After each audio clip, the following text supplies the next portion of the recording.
Hello, I'm Frances Dack with Rancho Cordova Arts. I'm coming to you from my sewing room today. I'm here to show you how to do fabric collage. Behind me, you can see my design wall. It goes the whole length of my wall, longer than what you see. But if you look over my left shoulder, you can see a spiral, which I've done in the fabric collage technique. You can read more about this at FromMySewingRoom.wordpress.com. I did 5 blog entries during the month of April when I was working on this. What you see here is totally finished. In the blog it's not quite finished, but you see the whole process and you can read about it. I'm using Susan Carlson's technique. She is a fantastic fabric collage artist.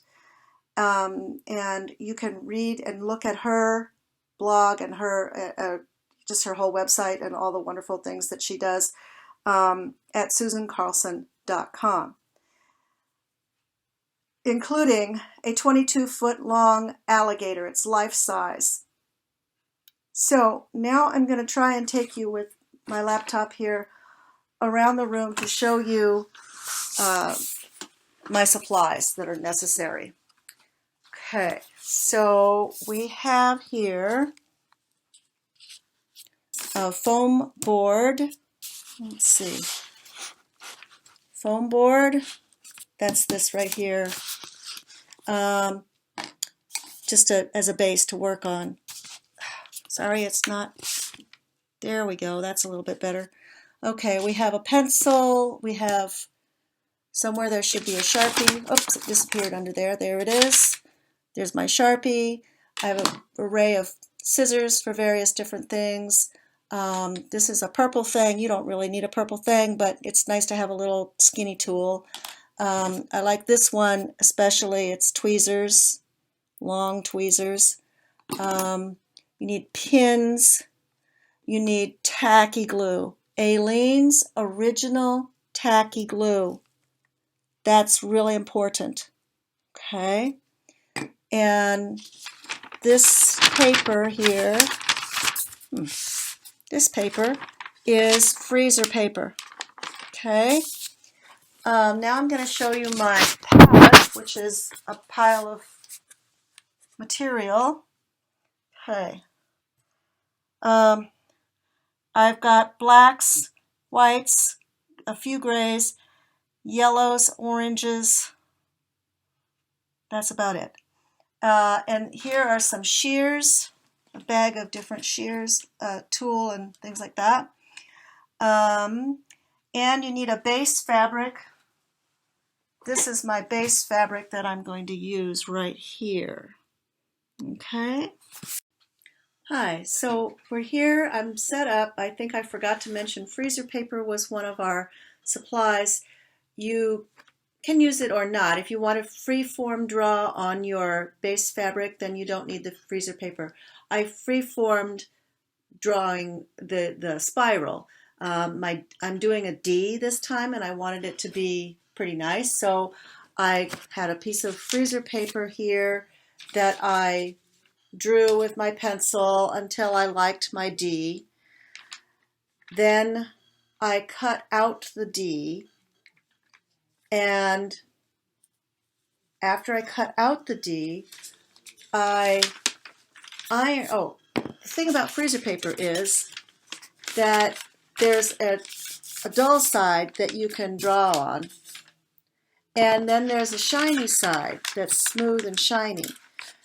When you iron on here like this, the smooth and shiny side sticks to, well, the whole thing sticks to the base fabric. So I did that. Okay. And I've done some other things obviously too, but so once I've ironed it onto my base yellow and white fabric, then I could come in with my Sharpie and trace around it exactly the way I wanted it to be. So you can see that I have Sharpie marks on my yellow fabric. Okay. Then the next step is, remember, whoops, oh, I'm sorry. I'm going to put this up here again because we want to look at that part later. Remember I showed you my palette of fabrics.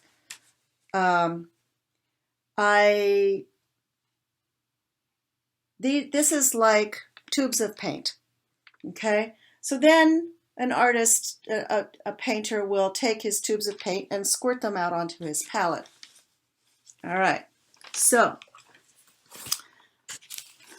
what I do next is you cut those fabrics into shapes that are about the size, well, this one is a little bit large, it's a little bit bigger than the palm of my hand. You know, this is a small design, the D, so about half the size of the palm of your hand. It's a dollop, right? This one seems to have cat hair on it. This one I cut out from this piece of fabric, you know, and I followed some of the lines.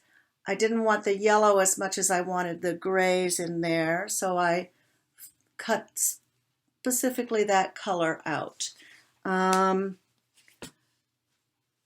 This one, I did what I call a fussy cut. That's what we call it in quilting.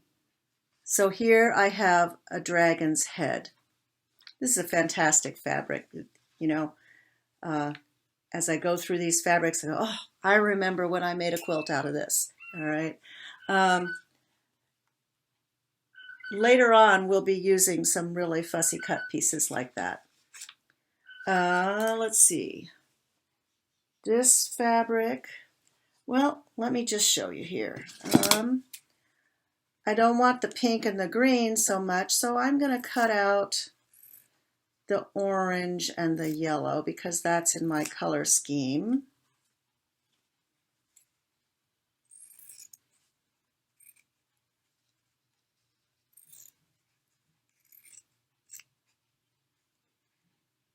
And it's about half the size of the palm of my hand.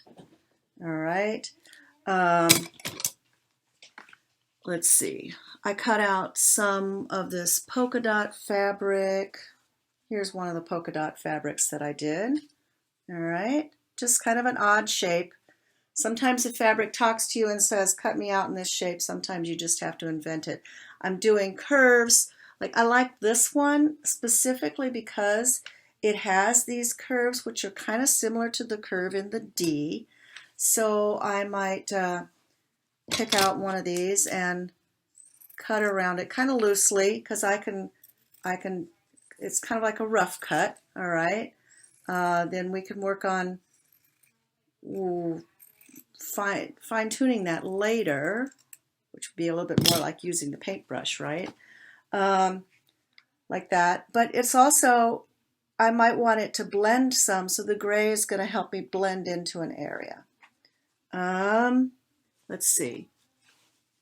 This one, I think I have some of this one already in here somewhere. But it's got some nice curves to follow, so I'll do one of those too. This curve right here kind of makes me think of the inner curve, or possibly the outer curve, right, of the D. And I kind of, most of the time I don't want, well, especially on the spiral, I didn't want any straight edges. Some of these I'm doing with straight edges because part of a D is a straight edge, right? So there we go. It's a smaller piece of fabric to work with, and I might cut it down. These flowers, I kind of like this fabric for this because it's got orange and yellow. The yellow is sort of a lighter color and the orange is a darker color. And so I can cut around those, and it might be an area. I'm going to save this whitish one too, just in case. You know, the white and the yellow may end up in the background area of the D poster, and the orange one might end up in the D itself. Here's, I'm not going to cut these out right now, but I did cut out a couple of ducks, which you'll see later. When I was going through my stash, I thought, oh yeah, D. I should see if I have anything that has anything that begins with the D. So I have a dragon and a duck and daisies. I have some other daisies somewhere too. This is kind of a cool fabric. I think I have a little bit of this, but let's see. Maybe I'll do part straight and part curved on that one. All right, something like that. Let's see. This is the only duck on this piece of fabric, which is, you know, you use what you can, right? I don't need what is that? An elk or a moose? But I would kind of like to have a duck, so I'm going to cut out this duck, and I don't really want blue, so I'm going to kind of cut most of that blue off, rough cut again, and then we'll be able to fix that a little bit better more later. Let's see. Oh, he may go in there, he may not. She? Probably she, huh? Because she's got the little baby on her back. Let's see. Oh yes, and then this is kind of a fun fabric because it's got a lot of darks in it. It's got blacks, and camels don't begin with D, but I did use camels in the spiral. Let's see, let's cut out some of this too. Some of these darker orange areas, and maybe, I know, this sunshine would be nice, wouldn't it? It's got yellow and it's got the orange, so it might blend in to those areas that are part background and part the foreground. Okay. All right. So, and here's one that's sort of almost cut. Look at that.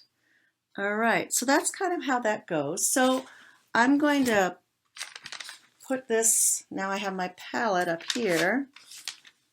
Here's one of those that I cut out. And some other little scraps, okay? And we just sort of toss things away. All right. So I told you about how I got the D design on my background fabric. And then I've started to lay out the different fabrics, just kind of see where they go, right? So let's see, I want to do something here. And let's see if I got this glued down. Yes, okay. So I want to do something here to get rid of this yellow spot. And gee, maybe that duck actually will fit there, huh? Okay, so I'm kind of thinking about how to work. Oh, okay. Okay, so I'm going to take my little scissors and I'm going to cut away some of that blue some more. I sure do hope you can see me doing this.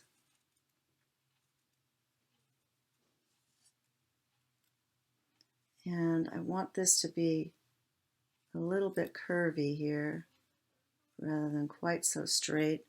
So I'm just cutting away just a little bits. And I'm going to trim around him just a little bit more. A little watercolor is not bad. And that's still pretty dark, so I think I'll leave it there. I'll get rid of the white. Make sure that beak is cut good. Okay.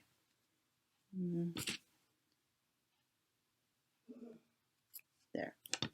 So then I say, okay, I think that's going to go there.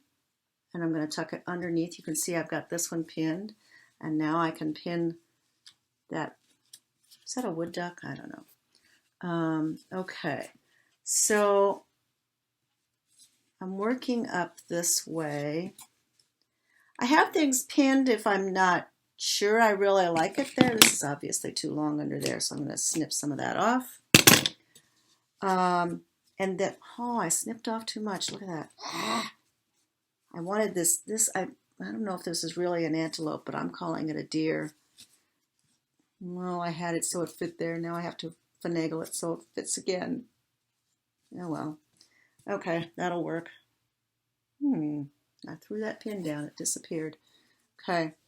Now, obviously, I'm going to have to trim here because I'm in the middle of the empty space that's supposed to be yellow, not. Okay. I'm going to fill in over here a little bit more. Or maybe I'll work on the stem. I call this the stem part of the. Maybe I'll work on that a little bit. Something with some straightness to it. Even though this is curvy, even though this is curvy, it is, I can make it, it's long, so I could make it straight. I really like this curve right here. So I'll probably want to put this fabric under it,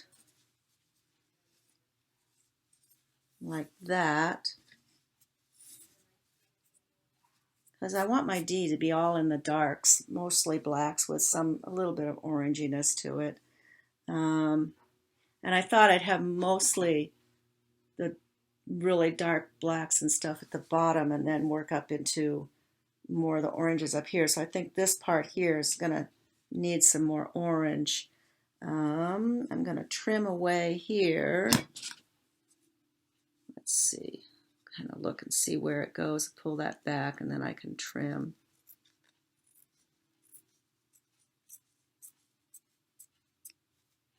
Like that. Okay. That's pretty nice. And doing some blending.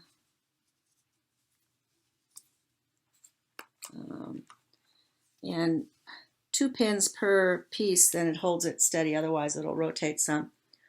Let's see, how about some of this orange? That piece of paper's in my way. Excuse my arm there, you guys. Oh, this is a good fabric. I like that fabric. I made a purse out of this. Well, it was part of a purse. It had a whole bunch of this in different colorways. And you may see me carrying it around someday. I've had it for a long time. Okay, but we need something that's going to blend that a little bit. That's too abrupt to me anyway. So I think maybe this might be good, huh? Oh, there's a little duck. See? There's Mr. Mallard Drake. We'll see if we can fit him in somewhere. Maybe up there. I'm going to put him aside for a while. Okay. Oh, here's another one of these little daisies. I'm trying to make like I'm thinking of a little block of daisies in the background at the bottom there. Okay, let's take that one out. Oh, that's a nice straight edge, isn't it? Look at that. That's interesting. Blocks out some of that black too. It's a little bit too much black. Maybe. And then I can come in. Oh, I want this to be a little bit straighter edge. See how that's all frayed? Batiks don't fray. Most of these that I'm using are actually prints. This really is going to be a poster, so it doesn't have to be as,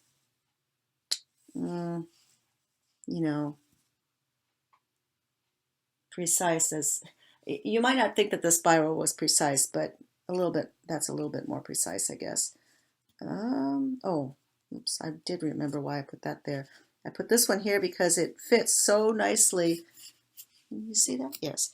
It fits so nicely in that top part of the D, the curve part, the beginning of the curve part of the D. And I really like when I cut this out, that X. It has some gold in the places in between, but that background part, really, I just like that shape. I don't know. Let's see. And I thought this might, I had an idea for this before. Ah, yes. If I put it right on the edge, see, I'm peeking. Where's that tool? This is a very nice little tool. It's long tweezers, and it's a really nice little tool. So I can kind of pick up things, and so I can pick that up and peek under there, and I see that's where my line is. You can't see that. There's the line. So I know where that line is supposed to be, so I want to put that black piece right there so that it's part of the D, and then the white little swirl is going to move into the background. I'm going to pin that. Oops, see, it moved already. I really need to pin that thing. Okay. Alrighty. I'm going to pin it there and oops, here. Now, obviously, I don't want it on top of my little X shape, so I'm going to pull my X shape up again. There we go. That's better. I'm liking that pretty well. I think I might want to move this over, though. Okay. All right. We need some more black in here. It's getting too much red. So you're just sort of playing with it. It's kind of improvisational. Well, it's very improvisational, I guess.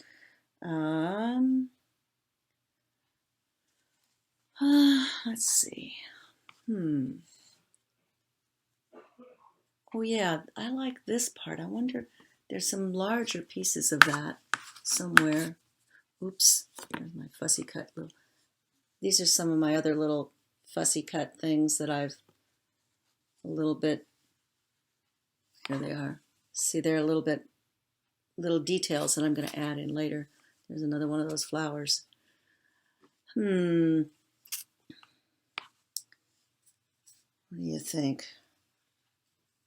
Maybe a little bubble in there. It's a little bit more black, isn't it? Or maybe just this darker red right here. I'm not liking that orangey one after all. Take him out. Maybe someplace else. I'm thinking about this one. Which way is it gonna go? Maybe something. Let's see.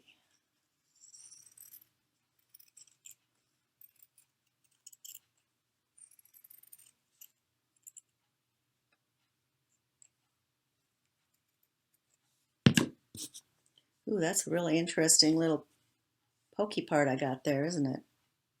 I was working on this one, but that's really an interesting shape. Maybe later. Maybe another piece. Oh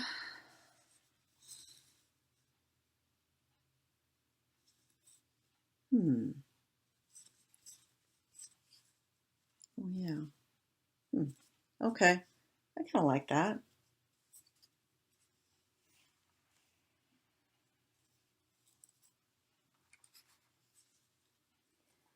Okay. I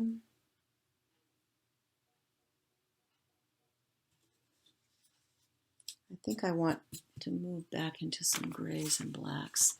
Oh, maybe this would be good. I've got some of it down there. Maybe I could put some of it up here as well. Okay. Like this. Alrighty. Just get those pins out of the way. Oh, there's that frayed fabric again. Cut that fray off. Oops. I want it to be kind of straight. That one's going to be down there, and this one I want to go sort of in between, I think. Okay, like that. So I don't want it to overlap under there, so I'm going to cut that away.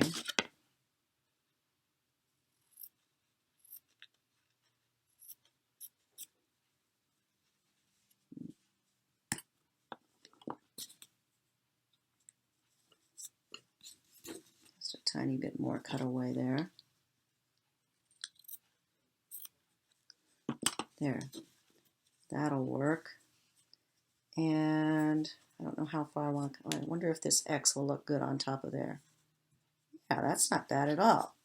Okay, so I'm going to pin this one with the sort of square boxes on it so it'll stay. And I'm going to pin this one back a little bit.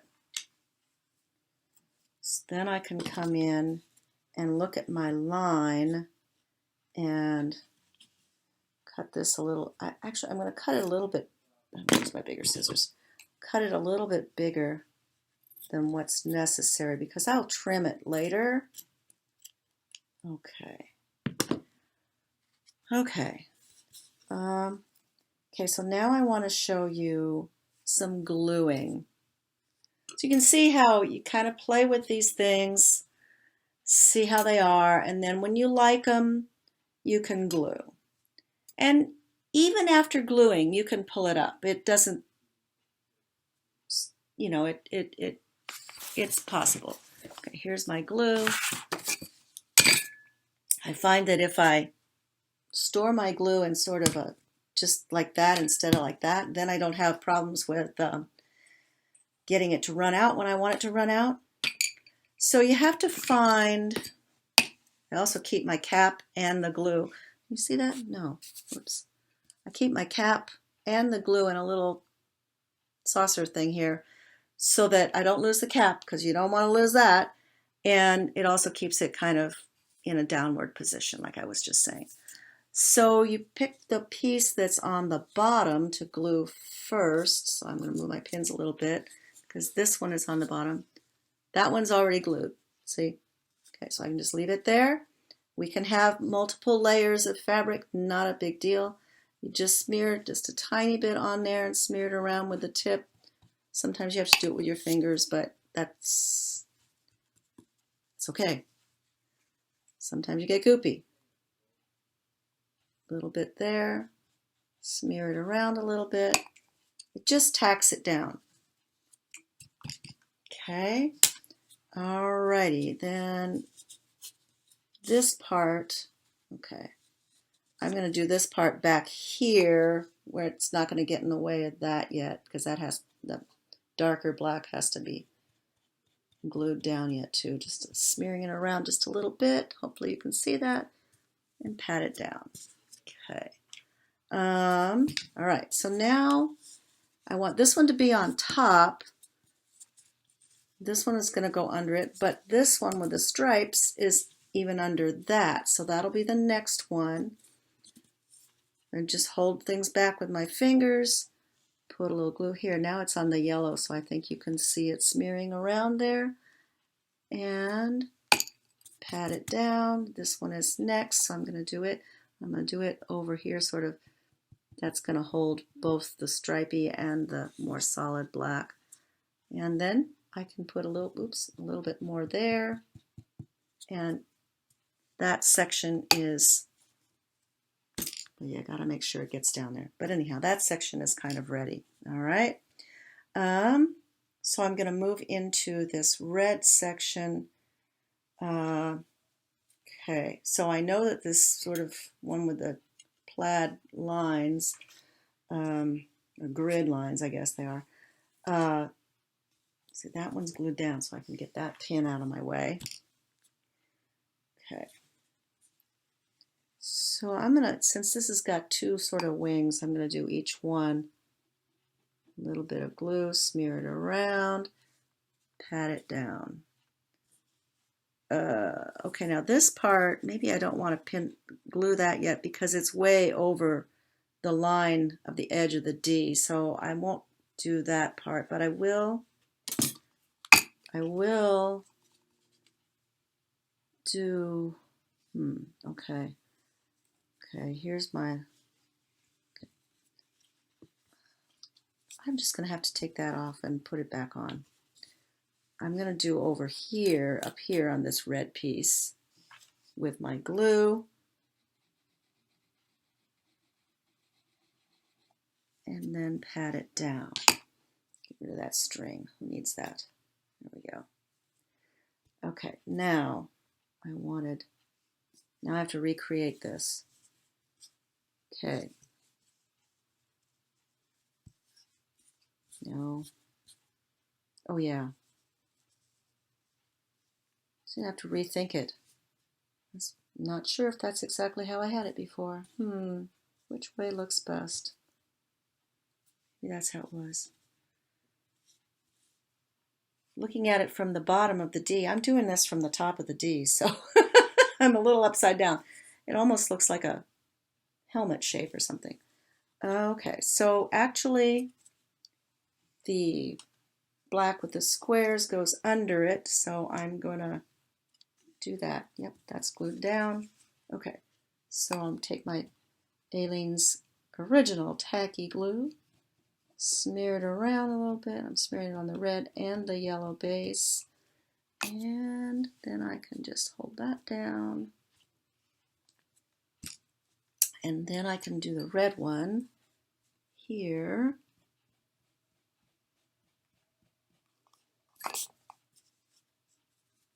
Okay, alrighty. I think I'm gonna stop here and come back when I have more things done. So you've seen how I made my design, how I got it onto my base fabric. You've seen me pin fabrics and audition them and see which ones actually work good. You've seen me glue. We just have to do more of the same, and I'll come back to you later. Hi, thank you for sticking with me. I have just a couple of short things that I want to show you, and then we'll be done for now for this tutorial. Since you saw this last, I have cut the lines so that an exact D is there, and that would be draft number 1. Then I added a lot more details, which would be draft number 2, which is pretty much the way you see it right now. Remember when I left you last, this duck was down here, but I really wanted my dragon down there. So I put the duck up here. I think I moved this one from down there, and I added in the drake. And I rearranged the white daisies, added a lot more of these yellow and orange and white daisies, put in a few dragonflies. See, I'm really trying to get my D words in. I've already got my deer in. So then I glued all that down. You know, I pinned and I glued. So I want to show you when you've got something really, really fine like this, what you have to do. You can use your fingernail or a tool. I'll try my fingernail on one of his whiskers and the tool on the other. So you just pull it back, and I have glue on the end of my fingernail, and then I'm just going to rub my fingernail along there.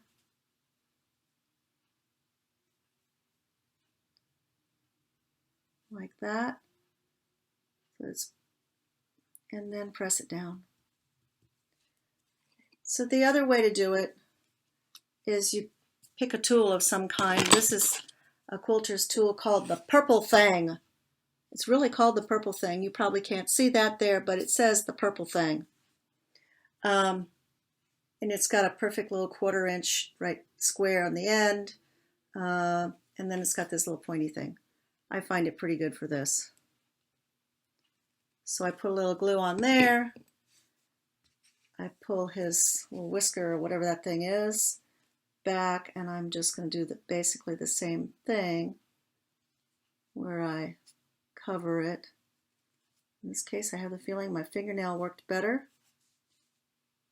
Okay, and then put it down.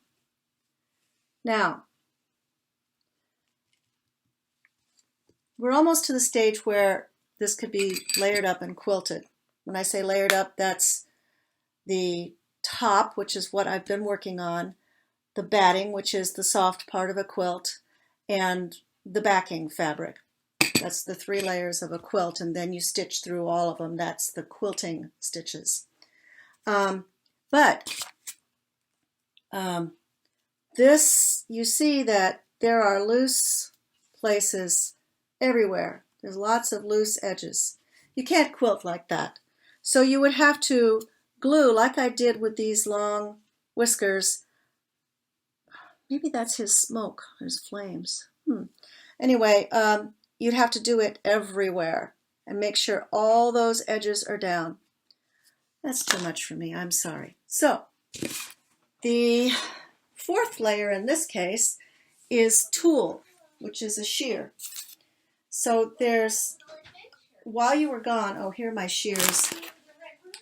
And I'm not going to take them out of the bag, but I think you can see I've got some brown, some light pink, dark pink, one with sparkles, green, various different colors. So I tried the light pink. I didn't like it at all. And then I tried the black. You can see how it changes, but that's going to hold all those little pieces down when I have it. And then, uh-oh, I lost my other piece. I was going to show you brown too. Hold on, where's the brown? Fell on the floor. Okay, here it is. Okay, and this is the brown. Okay, so you can see kind of the difference there, what the black does and what the brown does. I've voted for the brown, so forget the black, and I cut the brown to about the same size, and I will lay that over, and I'll layer it up and pin baste it, and then I'll quilt it. And if I can figure out a way to video quilting that's easier than when I did my mask video on, quilting on the machine, I will do that for another tutorial. Thank you for staying with me this long time. Stay safe, wear your masks, and keep viewing Rancho Cordova Arts videos on Facebook.